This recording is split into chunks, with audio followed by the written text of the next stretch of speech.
ओडिशा राज्य में ऐसा कोई व्यक्ति नहीं है जो लाइन नहीं सुनता हो।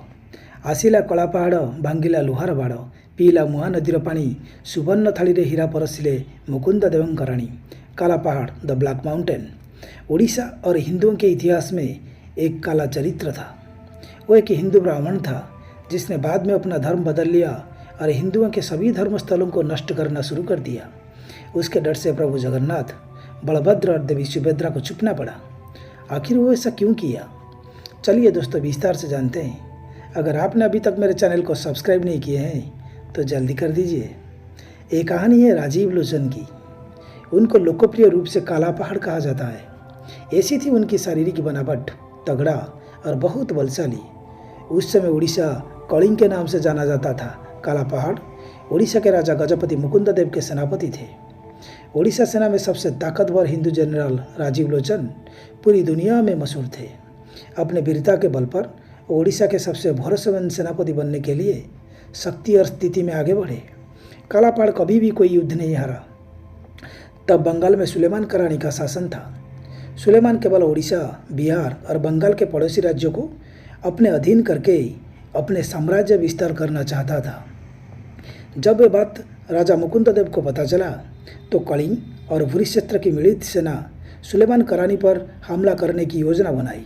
उस समय दोनों सेनाओं की सेनापति काला पहाड़ को बनाया गया था, जो पर्वत की समान विशाल दिखता था। उस युद्ध में सुलेमान की सेना बुरी तरह से हार गया और सुलेमान युद्ध के मैदान से भाग गया। बाद में सुलेमान करानी और मित्र सेनाओं के बीच एक हस्ताक्षर किया गया। राजा मुकुंद देव को मुगल सम्राट अकबर का समर्थन प्राप्त था, इसीलिए सुलेमान ने कलिंग साम्राज्य पर हमला करना व्यर्थ समझा। लेकिन बंगाल के भूरिक्षेत्र साम्राज्य के राजा रत्ननारायण को किसी का समर्थन प्राप्त नहीं था, इसीलिए सुलेमान भूरिक्षेत्र पर हमला करने का फैसला किया। परंतु रत्ननारायण और मुकुंद देव दोनों मित्र थे।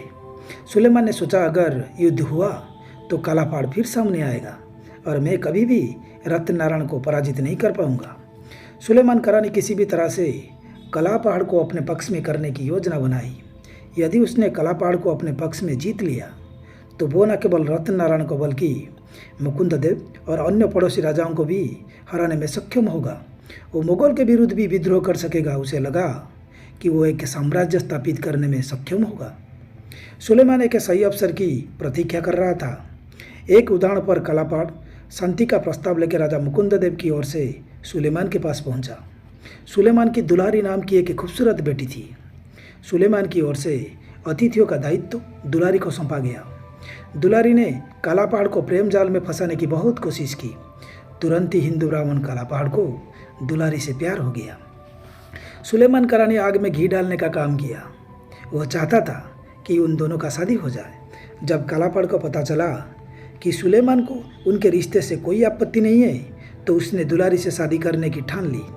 सुलेमान चाहता था कि बंधन मजबूत हो, इसीलिए शादी के लिए सही समय का इंतजार किया।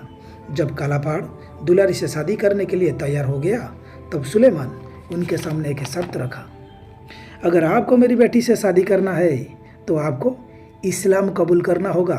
काला पहाड़ ने कहा, मुझे नहीं बल्कि आपकी बेटी की दुलारी को हिंदू धर्म अपनाना चाहिए, जिसे सुलेमान करानी सहमत नहीं हुए। जब कोई रास्ता नहीं बचा तो काला पहाड़ मुसलमान बनने के लिए तैयार हो गया। उसने सुलेमान की षड्यंत्र को समझ नहीं पाया। सुलेमान विश्वासघात पूर्वक उसका धर्म परिवर्तन किया। प्यार के जाल में फंसकर एक हिंदू वैष्णव ब्राह्मण मुसलमान बन गया। काला पहाड़ को इस्लाम में परिवर्तित करने और दुलारी से शादी करने की खबर जंगल की आग की तरह पूरी हिंदुस्तान में फैल गई। करानी खुद यही चाहता था कि ये खबर पूरी दुनिया में फैले। सुलेमान जानता था कि राजा मुकुंद देव एक पक्का हिंदू कभी भी एक मुसलमान को अपने सेनापति के रूप में स्वीकार नहीं करेंगे। उसने जो सोचा वही हुआ। राजा मुकुंद देव काला पहाड़ से सभी संबंध तोड़ दिए और आदेश दिया कि काला पहाड़ और उनके पुत्रों को पूरी जगन्नाथ मंदिर में प्रवेश करने की अनुमति नहीं दी जाएगी। काला पहाड़ प्रभु जगन्नाथ का बहुत बड़ा भक्त था। उन्होंने निश्चय किया कि वो पुनः हिंदू धर्म को अपनाएगा। जब वह पूरी जगन्नाथ के पास आया तो उनको रोक लिया गया। उन्होंने पुजारियों से कहा, मैं हिंदू धर्म में वापस आना चाहता हूँ। मैंने जो किया उसके लिए मुझे पश्चाताप है। मुझे माफ़ कीजिए और पुनः हिंदू धर्म में स्वीकार कीजिए। उसके बार बार अनुरोध करने पर भी हिंदू पुजारियों ने उन्हें हिंदू धर्म में वापस लेने से इनकार कर दिया। काला पहाड़ को अपमान महसूस हुआ और वो गुस्से में आ गया। क्रोधित होकर काला पहाड़ फिर सुलेमान करानी के पास वापस चला गया। उसके बाद धर्म के ठेकेदारों से अपने अपमान का बदला लेने के लिए काला पहाड़ ने तलवार के बल पर हिंदुओं को मुसलमान बनाना शुरू कर दिया। उसका एक ही नारा था, मुसलमान बनो या मरो। वो मुकुंददेव और जगन्नाथ मंदिर के हिंदू पुजारियों से बदला लेने के लिए मुस्लिम अफगान सैनिकों की एक विशाल सेना के साथ कलिंग की ओर प्रस्थान किया। सुलेमान यही चाहता था। वो अपने बेटे बायजीद खान करानी को काला पहाड़ के साथ भेजा। 1568 में काला पहाड़ मुकुंददेव के विरुद्ध युद्ध किया और इस युद्ध में मुकुंददेव मारा गया।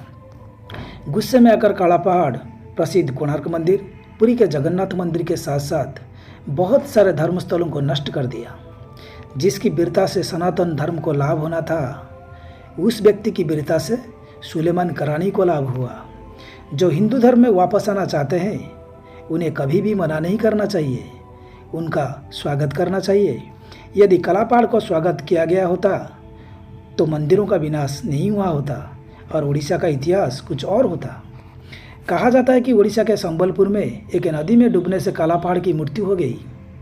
पौराणिक कथा के अनुसार देवी समलेश्वरी ने उनके प्राण हर लिए और कुछ कहते हैं कि नदी के किनारे उसका मुकुंददेव के सैनिकों के साथ सामना हुआ और उन्होंने काला पहाड़ को मार डाला। काला पहाड़ की मौत रहस्य में डूबी हुई है। दोस्तों, एक कहानी यहीं पर ख़त्म नहीं हुआ है। इसकी आगे की कहानी मैं आपको और किसी दिन सुनाऊंगा। आज की कहानी आपको कैसा लगा हमें कमेंट करके ज़रूर बताएं। लाइक शेयर करके हमें सपोर्ट करें। नमस्ते।